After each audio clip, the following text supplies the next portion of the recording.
Good afternoon. My name is Jake Speck, and I'm with Kiewit. And today I'm joined by Tiffany McMillan with Black & Veatch, Michelle Campbell with Pathfinder, and Dan Wanamaker with Bruce Power. And we're representing Research Team 414's efforts on developing the next generation of frontline supervisors. Let me begin by introducing you to Daryl. Daryl's 56 years old, and he's a frontline supervisor, or FLS. And he's worked in the construction industry practically his whole life. He came up through the trades.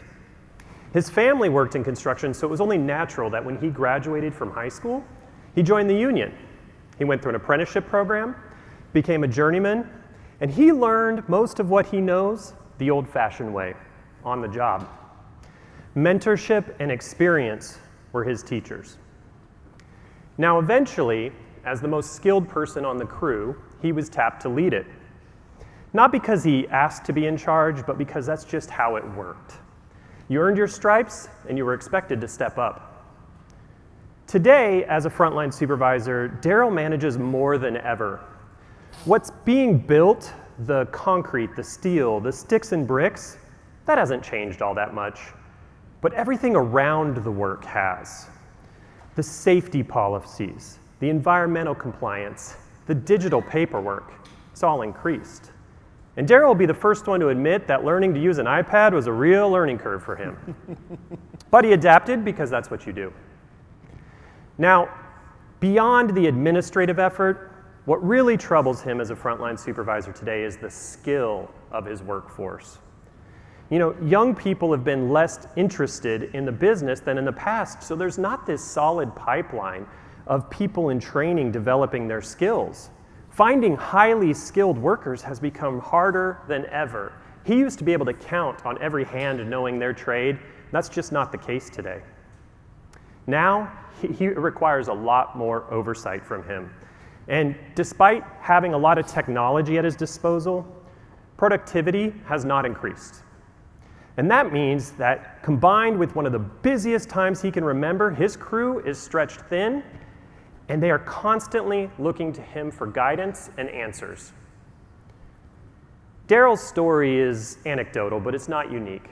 And it paints a picture of the challenges that frontline supervisors are facing today. And it also paints the picture of what we are facing as a construction organization. So if this is the situation today, what does the future hold 15 years from now for the frontline supervisor of the future when Daryl's retired?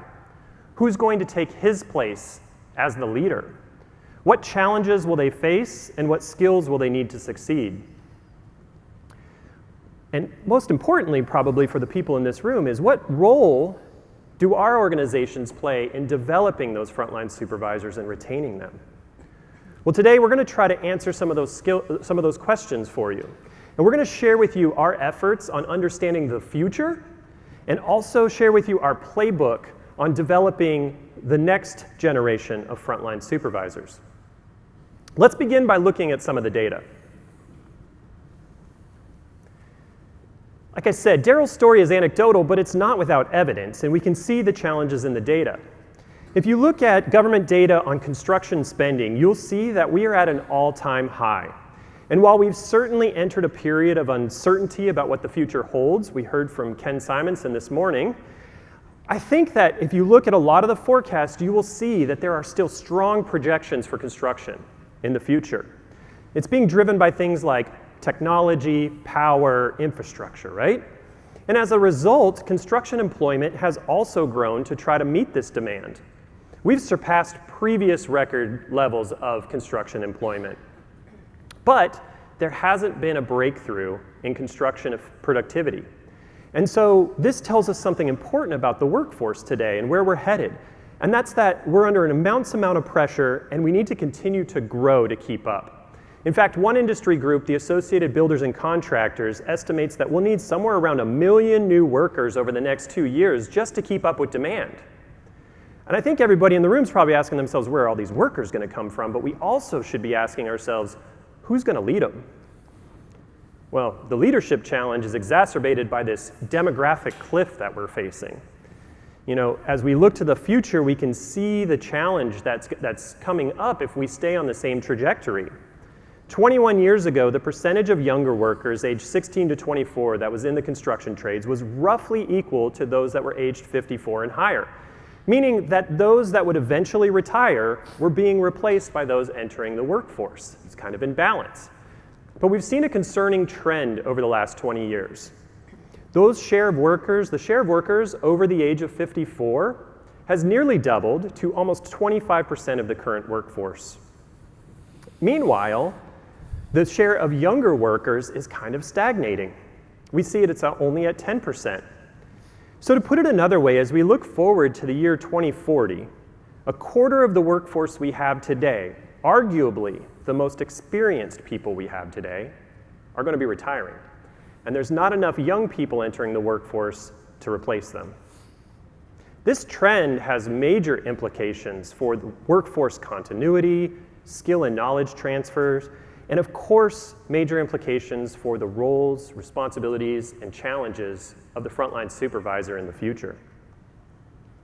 Now, technology, we love technology, and it's long been promised as the solution to all of our problems. But the construction industry, we just historically have not seen that come true yet. But I think we would all agree that we sit at what appears to be a significant inflection point. AI, automation, robotics, and digital tools like BIM and augmented reality, they're no longer just emerging, they're accelerating. And these innovations offer tremendous opportunities, but also tremendous disruption to the roles of the frontline supervisor. So perhaps the question is no longer, will technology change how we build, but how will it change, how fast, and will our frontline supervisors be ready for that change? So what does the future hold? We've spent a lot of time thinking about this, and we sought out expert guidance to help us understand what the future might hold.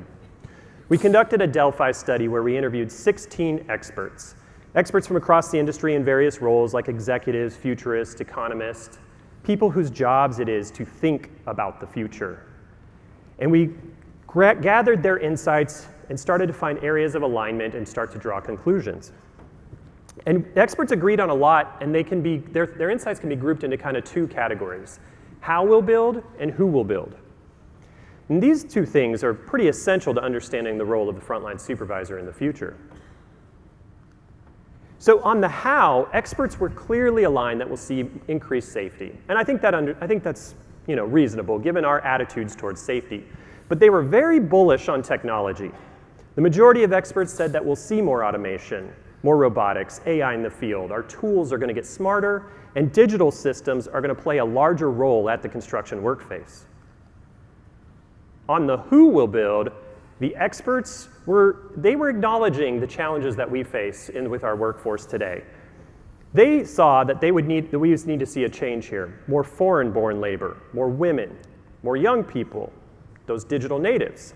In short, though, a more diverse workforce. But while there was consensus, the future isn't written in stone, and predicting it is notoriously difficult. We've seen it before. The construction industry is no stranger to overly optimistic promises of the future. Those modular revolutions that haven't scaled, those disruptive startups that didn't disrupt, and AI that promised too much too soon. So our team thought about that, and we wanted to avoid the trap of chasing just a single future, single prediction. So we turned to scenario planning. Now, scenario planning is a technique that helps us navigate the uncertainties of the future by exploring multiple possible futures. Rather than predicting a single outcome, we develop a set of credible scenarios based on critical uncertainties. Instead of asking what will happen, we ask what could happen. Now, we've used these expert insights and data and a structured method to develop 3 plausible scenarios, each showing a different combination of 2 critical uncertainties that we determined. And those are workforce availability and capabilities and our technological progression in the industry. We then can use these scenarios to begin to understand how this affects the frontline supervisor. So let's take a look at those scenarios a little bit closer. In scenario 1, which we called conservative advancement, Both the demographic and technological changes progress cautiously, conservatively. Perhaps our experts are once again overly optimistic about where we'll be 15 years from now. So we don't see a significant expansion in the workforce. That means the labor market's going to remain tight. We may attract some new talent, but they're likely very unskilled. And unfortunately, the technology revolution is not going to make up that gap for us. So construction techniques are not going to change all that much. In this scenario, mentorship is mission critical for the frontline supervisor, focusing on knowledge transfer and training in construction, classic construction skills. But perhaps there's a second scenario, a different world, where things do improve slightly, and we call this technology and workforce equilibrium. In this scenario, we've made some breakthroughs in the workforce availability and capabilities and the technology. Perhaps we've succeeded in recruiting a wave of younger workers, more diverse workers, which bring a set of new digital skills, which is great, but also they bring some new challenges. Workforce engagement would become a bigger focus for the frontline supervisor, with greater responsibilities for onboarding, mentoring, and integrating this new team together. Technology has continued to evolve in this scenario, but perhaps at a moderate, manageable pace. We see a greater degree of semi-autonomous equipment and augmentation of human skills through things like wearables and advanced software. This would help with the skill gap. In this scenario, the frontline supervisor is now responsible for not only integrating the people teams, but also integrating the teams and technology.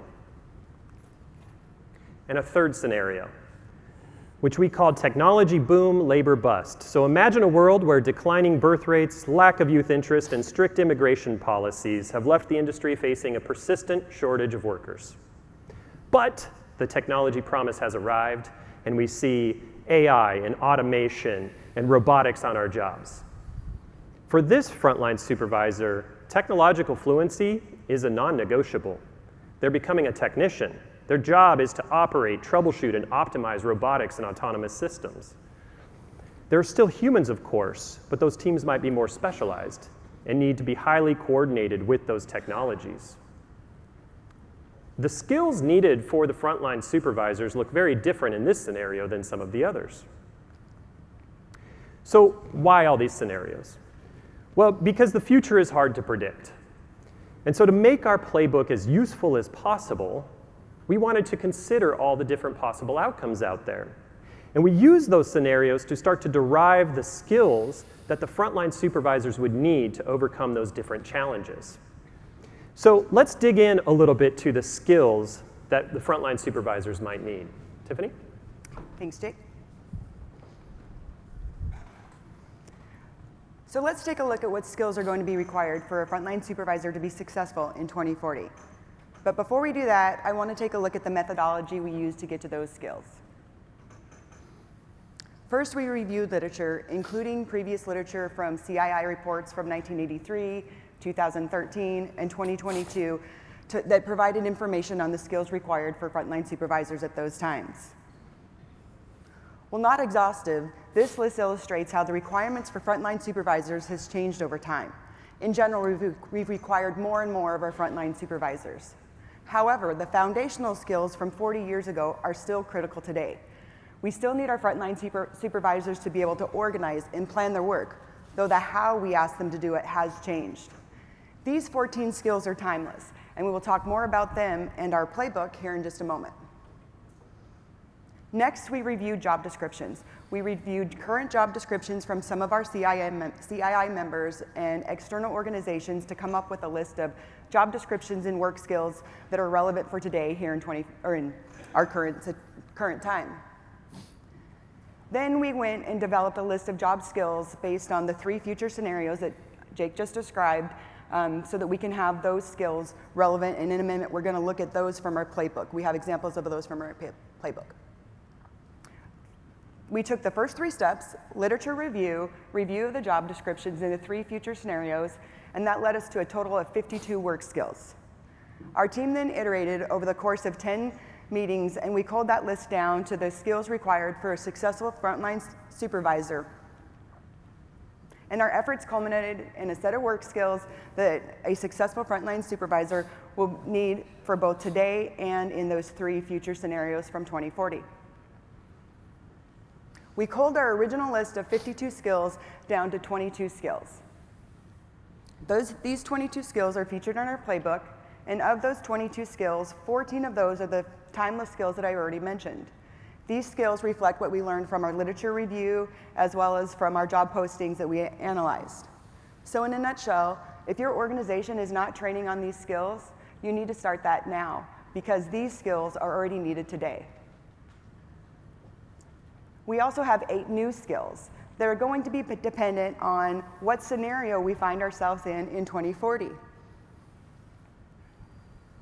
So within our playbook that Michelle's going to go over here in a few minutes, you will find a list of the 22 work skills, and each of those work skills next to it is a convenient stoplight type chart. And that chart allows us, it indicates what scenario each of those skills are needed for each scenario. So as the construction work sites evolves, so will our frontline supervisors need to evolve to meet our future requirements. Additionally, in our playbook, you'll see key learning objectives for each of the 22 work skills that we have, including training modalities that we recommend.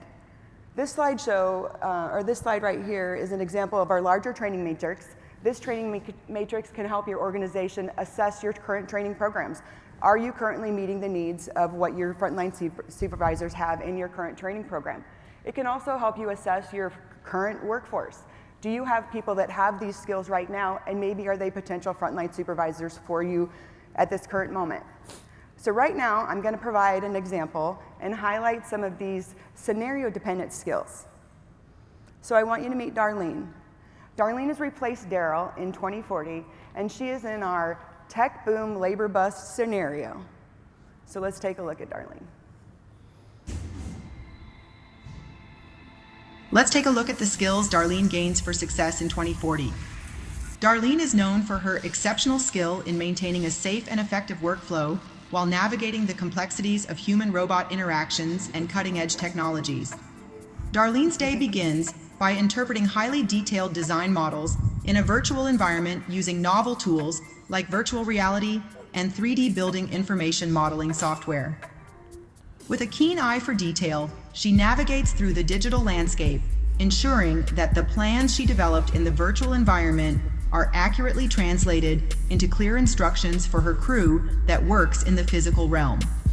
As the construction industry embraces AI-enhanced software and technology, Darlene makes it a priority to stay proficient in both traditional methods and the latest digital innovations.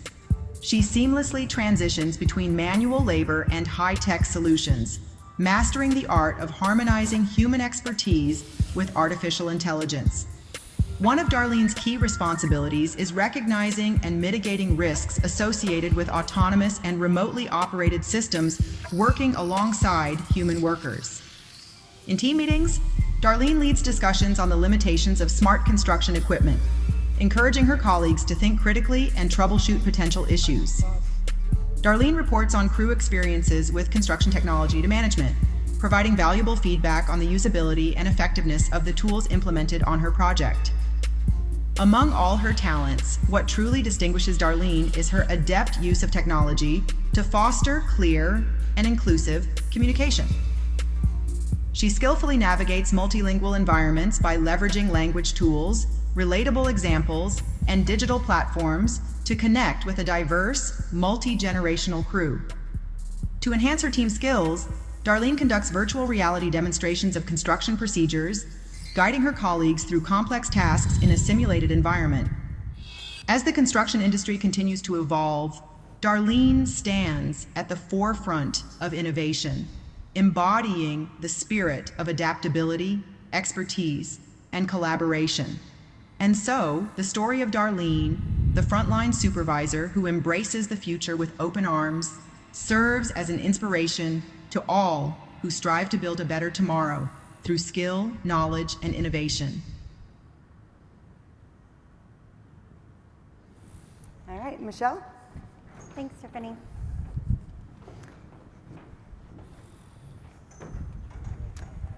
Well, now that you understand what skills are required, it would be helpful to understand how to develop them. As Tiffany just highlighted, the skills required for success will vary depending on future scenarios your organization sees itself in 2040.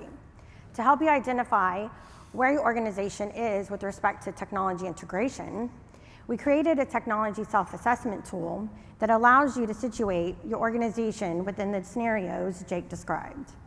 Through a series of questions, this tool can help identify where you are today, as well as where your organization is going tomorrow.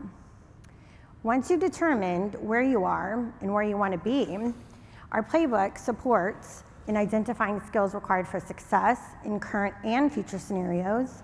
In turn, this allows you to determine existing skills gaps, develop strategies to address them by developing a training program and creating a retention program to keep your incredible frontline supervisors once you've developed them.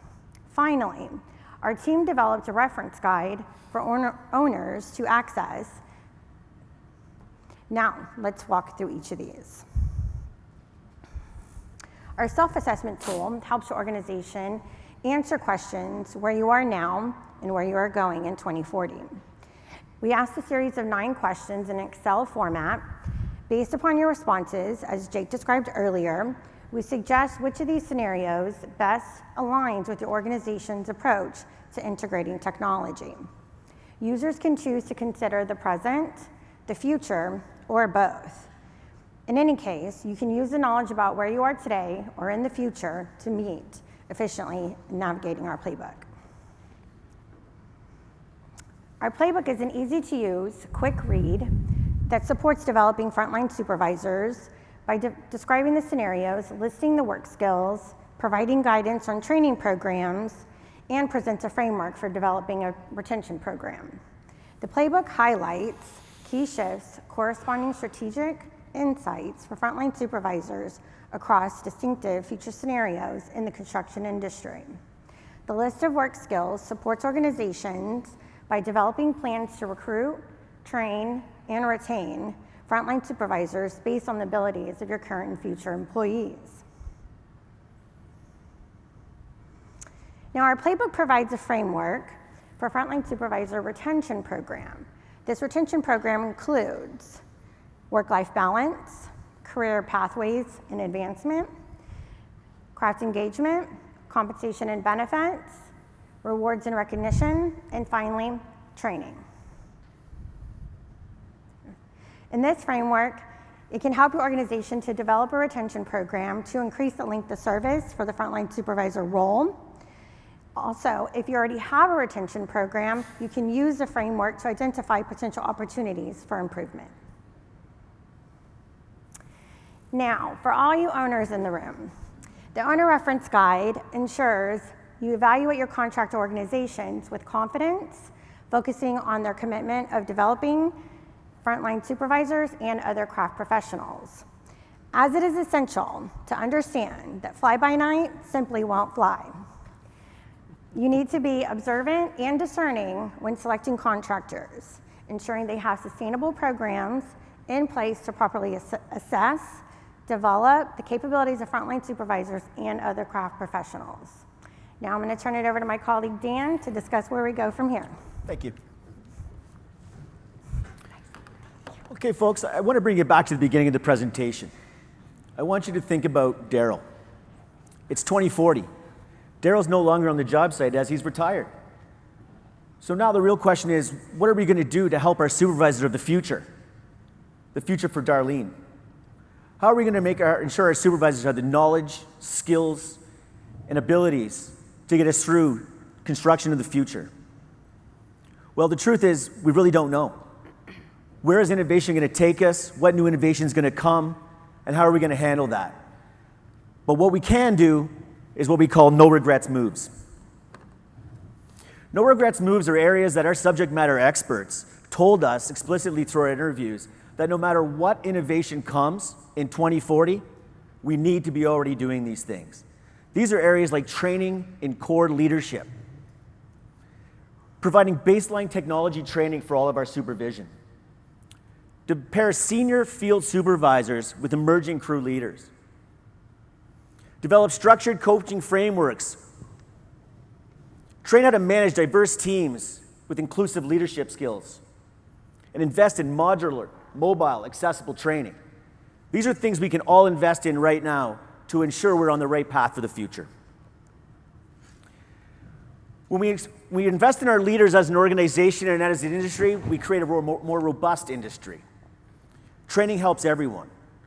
And a CEI report was developed in 2007. They had some substantial and compelling information within it. It looked at the fact that when we do put our money into our supervisors and invest, our productivity increases. Our retention of those supervision increases.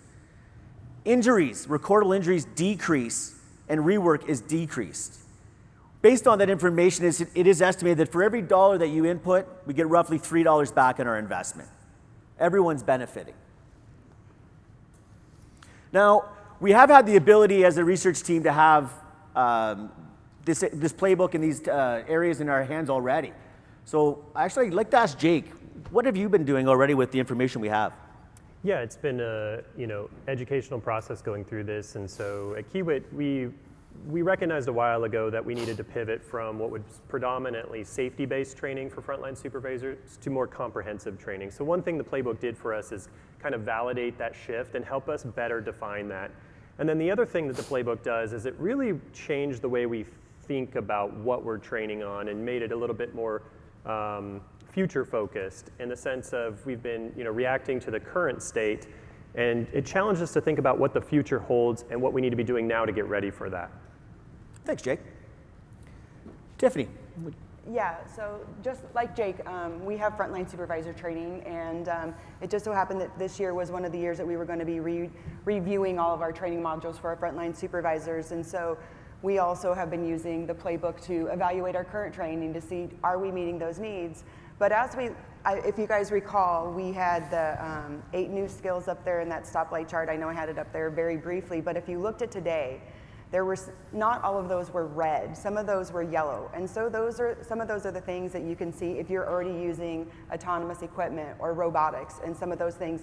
And we are at Black Beach, we're already using those things. And so those will be built into our new training as we go forward. So that was already helping it, provide training objectives and modalities. And one of the things you just mentioned, one of the last things was getting it out to the employees where they need to be. And some of those modalities help us to do that we've identified. So that's how we're using the playbook currently. Thanks, Tiffany. For ourselves and owner representatives, we were be able to give the playbook to our very close vendor partners. And they're actively reviewing what our playbook has and comparing it to their current supervisory programs and looking to identify any gaps. And then as we're a team, we will assist with closing those gaps for that organization, if there is any. Now, in 2040, our supervisors are still going to require the same construction means and methods that they do today, we believe. However, they're going to need a higher level of understanding of technology, how it works, and how to use it. If our utopia comes true and everything aligns, it is possible that in any scenario, construction is not just built, but it breathes. We have smart materials that self-heal, the potential for AI to run entire job sites in real time. There could be precision machines that handle tasks 24/7, making cities rise faster, greener, and safer than ever before. We may have the opportunity to increase production with fewer risks and lower costs. The future is breaking ground. Are you ready?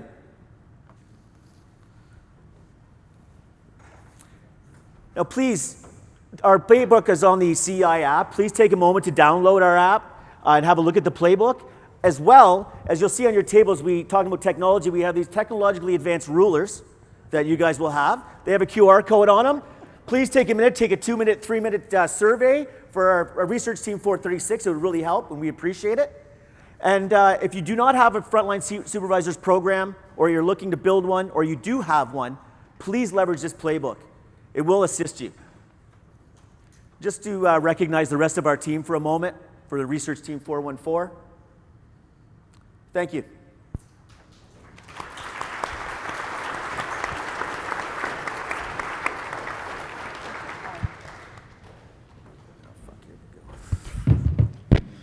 All right, fantastic job. I love that video. Now, naturally on a topic like this, you would think you're going to get a lot of questions, but at the end of the day, you might not. You got a ton. So let's get going here. Of course. First question, could you elaborate more on some examples of the no regrets moves that we could start now? Sir? Sure. Do you want to? Yeah, so from our perspective, from an owner's perspective anyways, we have a lot of contractors that come into our organization. And we use a lot of different software, different areas of the business, and they're just not familiar. And if we don't train them appropriately in technology and start that right now, we're setting them up for failure. We do find a lot of our frontline supervisors, which are excellent leaders. However, they do have a technological deficit, we'll say, at times. Not all, but some. And that's enough to lead us down the fact that we do need to train those folks. I would say that was the number one for us. Yeah, I mean, maybe I'll pile on there, but one other thing that really speaks to me is that even though we paint this picture of the most extreme scenario of technology, no matter what, this is still a human business. You know, the degrees will vary, and so leadership skills and leadership training needs to be a core fundamental for frontline supervisors. And I think historically, it hasn't always been there, and that's one of the things that needs to be baked into this process. No matter what you do, I think that's a super big return on investment. Yeah, it's like at some point the calculus stops and the soft skills got to start, huh? That's right. Okay, next question. This is near and dear to me. A large part of the current frontline leaders are former craft personnel. We had that a lot of the utility people come out of the plants. So how do we develop the new workforce to be equipped to manage the experience gap? I think once again, I think it's emerging with our really good supervisors, pairing them up with our emerging crew leaders. And then benefiting from the training, get them in early if we identify them. If we identify someone who looks like they're on their way, we need to capture those folks, get them into the leadership training early, and then pair them up so that they're coached and mentored appropriately. I will add to that. I think that our frontline supervisors are coming in, and it's what we've seen and when we've been discussing this is getting the training to our frontline supervisors quickly and timely. So as you have somebody coming into those roles, like when you look at those 22 skills and the training matrix that we have, it's a lot of information, it's a lot of training. So you need to be thoughtful in making sure that you're providing that training to those supervisors as quickly as you can. And then when you look at the modalities, like we really spent a lot of time looking at how do we get training out to people without always having to bring them to us or to the training centers and those type things. So I think that the modalities will help with getting that training out to our frontline supervisors a little bit quicker as well. Fantastic. Well, we still have some time, so I'm going to keep passing along questions. The next one on our list, we urgently need more frontline supervisors who truly know how to build. But with low attraction to the role, can technology help us scale that expertise faster? Yeah, I mean, I think, I personally believe that it can, right? I mean, when you have the technology through things like AI and everything, you can get a lot of answers at your fingertips. But I do think that there's going to be a balancing act there, right, with hands-on experience and using that technology, because there's always a judgment call that comes in. But I'm of the personal belief that I do think that technology is going to help us bridge some of these gaps. Now, the question becomes, how fast do we see that, right? And I think that'll be the challenge. And so that's also why we kind of structured the playbook with this, I'll call it like a choose your own adventure. If you remember those, you know, it's like, where do you think you'll be and when? Because that could change how you plan for the future. Okay. Fantastic. We're going to keep going. Here we go. Did you meet with the building trades leadership to better understand how the existing apprenticeship program is developing both the future journeyman and ultimately the FLS? Yeah, so not specifically through the research project for like the Delphi study, but we have had those interactions. And actually another plug for 436, because that's part of it, is the overall workforce development for the future. And so that'll be coming out next year. But that's a huge part, and it's an interesting part to study, is the pipelines through leadership and through things like the trade contractors and those associations. And I don't know if you have some insights that you want to offer on how you think that factors into the leadership pathway. Yeah, so we have apprenticeship programs, and I actually came up through apprenticeship program myself.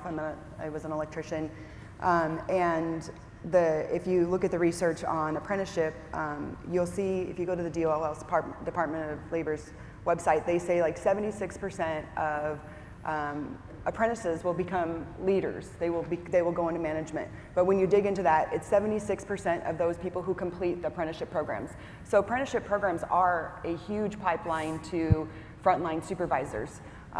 Myself, I had gone back and done some research on, because of that number, I wanted to see what it looked like for the people that I graduated from my apprenticeship program.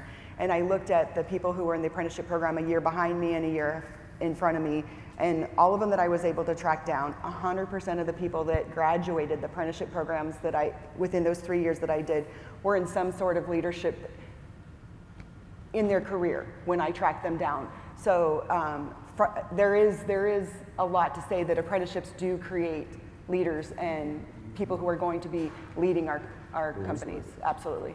Well, I just think if you want consistency, let's teach people to do things the same way. Outstanding. Yeah. Okay, we have time, and there's a lot of interest, so we're going to keep going here. So we're going to take it to where I started this event yesterday with the deployment committee. Who do you see leading the implementation of your resources within a CII member organization? Well, I think it could be a lot of different people, but for me, I think it's a combination, like all things, it's probably a combination of both operations leadership and your talent development leadership, right? Your training and development leadership, and I think that's how these things get the most traction. And this playbook is, built to be very easy to read, very simple, but also quite comprehensive with the skill development. That I think there's a lot for everybody in the different roles there. But the truth is that to make anything effective, I think you need some partnerships. I don't know, Michelle, do you have any thoughts on how these things roll out? I mean, like coming from HR side of things, this is not something that I, live in, being out in the field, things of that nature, but being on the HR side and having to bring in the talent, recruit them, retain them, I think with, having this playbook in place, it will help you, decipher which direction you need to go in not only identifying those frontline supervisors, but then being able to keep them for long term. So that's kind of where I come from. Okay. Anything to add? No. Okay. All right. So another item that's been on a lot of our minds is how do we attract people to this industry? Can you make it fun? Can you make it sexy? Cool technology? CII's had next generation, 40 at 40, all kinds of good stuff. So now, as we head towards 2040, frontline supervisors need more skills than ever. But does that make the role more attractive? Got something to aspire to, or harder to fill? How do we make it appealing again? Yes. No. I think it does make it more attractive for some. I think it makes This is not Law and Order. Yeah, this is, it doesn't make it more difficult to fill though, right? Because we are asking a lot. I think that, that's part of the reason why I think that you have to have a robust program. Historically, if you look backwards, for generations, is that the pathway to field leadership was just coming up through the ranks, right? If you think back to Daryl's story, it's just what happened, right? And that's just not how things are working right now, and we can't keep up with demand if that's the program. And so I think that there's going to have to be a very concerted effort to not only identify the people that have the talents to do it and the interest, but to encourage them towards it, support them through it. But I think it'll be super rewarding at the end of the day for a lot of people, because it is already and is going to continue to be, a very multi-talented role for people, and people take a lot of pride in that, and they should. Yeah, well, talent acquisition, I saw. Any thoughts there? Well, I think, sorry, go ahead. Your turn. No, go ahead. I was going to build on what Jake said. Sorry. Go ahead. Well, in my thoughts, frontline supervisors or anybody who's going into those roles, they want to be successful. And what we found kind of widely is there's not a lot of companies who are truly training on frontline supervisors really outside of safety right now. And so I think that it would not be a job that somebody would want to just come into if they're just going to be pushed out there and saying, go lead, go be a frontline supervisor. So I think it's incredibly important that if we want to fill those roles, that, if the buddy right there is like, hey, you're in sink or swim if you go here, they're not going to want to go into that. But if they're hearing, hey, I'm being trained, I'm given the right tools to do my job, to be a good frontline supervisor, those are the things that are going to drive them to want to do that. And so we have to put those tools out there and make it available so that they can be successful, because nobody wants to do a job that they're going to fail at. That's Well, and to add to that, I think that with the new technologies coming out, not only with AI, but the robotics, I think that's also going to attract a lot of, new talent into the industry. I mean, who doesn't want to play with a robot all day, So I think that's definitely going to attract some, new talent in that sense, as long as we keep evolving in that direction.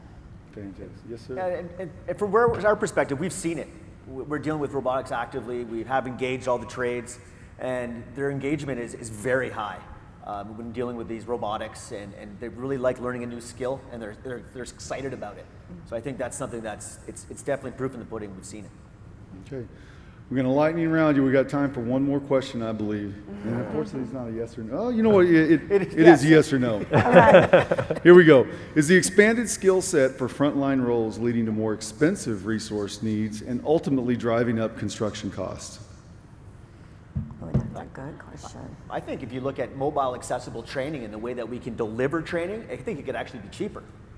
In the way that we develop. If you get rid of the typical classroom building structure, teacher, instructor, board, that kind of stuff, and have it more accessible where they can learn on their phone as they go, or they can go to any laptop or iPad and try to get to that. That comes hand in hand with technological ability as well. But those two things together meshing, I think it actually could be cheaper for the job site. Okay. Yeah. Well, you think about don't train them and then see how much rework you get. There you go. That's where I was going to go. What's the alternative? Right. I don't think you can afford not to train our frontline supervisors.